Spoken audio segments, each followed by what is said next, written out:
Supreme court यानी मुख्य न्यायालय। सुप्रीम कोर्ट ऑफ इंडिया को इनॉग्रेट किया गया था 28 जनवरी 1950 को।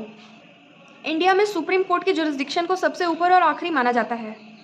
द चीफ जस्टिस, मुख्य न्यायाधीश, जिसे चीफ जस्टिस ऑफ इंडिया भी कहते हैं, उन्हें अपॉइंट करते हैं इंडिया के प्रेसिडेंट, लेकिन सुप्रीम कोर्ट और हाई कोर्ट के कुछ टीम ऑफ जजेस के सजेशन, एडवाइस और कंसल्टेशन के बाद। अब जानिए कि क्या रिक्वायरमेंट्स होती हैं जज के क्वालिफिकेशन के लिए। जिस भी व्यक्ति को अपॉइंट करा जाता है एज अ जज ऑफ सुप्रीम कोर्ट, उनके पास ये क्वालिफिकेशंस होना ज़रूरी है।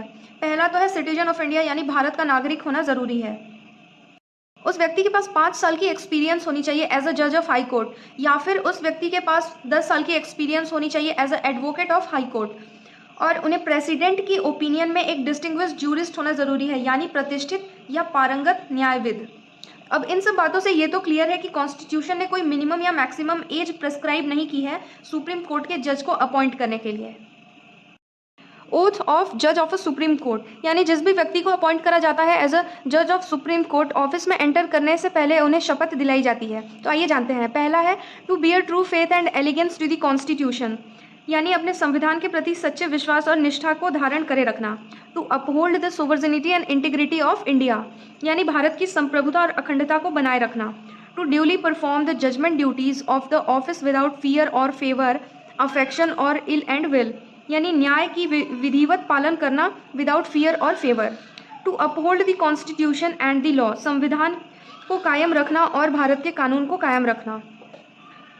अब बात करते हैं टेन्योर ऑफ जजेस, यानी किसी भी जज के कार्यकाल की अवधि के बारे में। कॉन्स्टिट्यूशन ने कोई अवधि फिक्स नहीं की है किसी भी जज के लिए।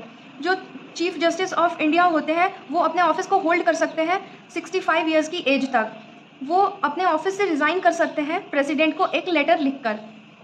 किसी भी जज को रिमूव किया जा सकता है उनके ऑफिस से प्रेसिडेंट के द्वारा on recommendation of parliament. Removals 2 he ground पे होती हैं, प्रूव्ड मिसबिहेवियर या फिर इनकेपेसिटी। अब बात करते हैं किसी भी जज के सैलरी के बारे में। 2009 में चीफ जस्टिस की जो सैलरी थी 33,000 थी, जिसे बढ़ाकर 1 लाख पर मंथ किया गया। और फिर जो जजेस की सैलरी थी वो 30,000 पर मंथ थी, जिसे बढ़ाकर 90,000 पर मंथ करा गया। किसी भी रिटायर्ड चीफ जस्टिस और जज या फिर किसी भी रिटायर्ड चीफ जस्टिस और जज को उनकी लास्ट सैलरी की 50% मिलती है एज अ मंथली पेंशन।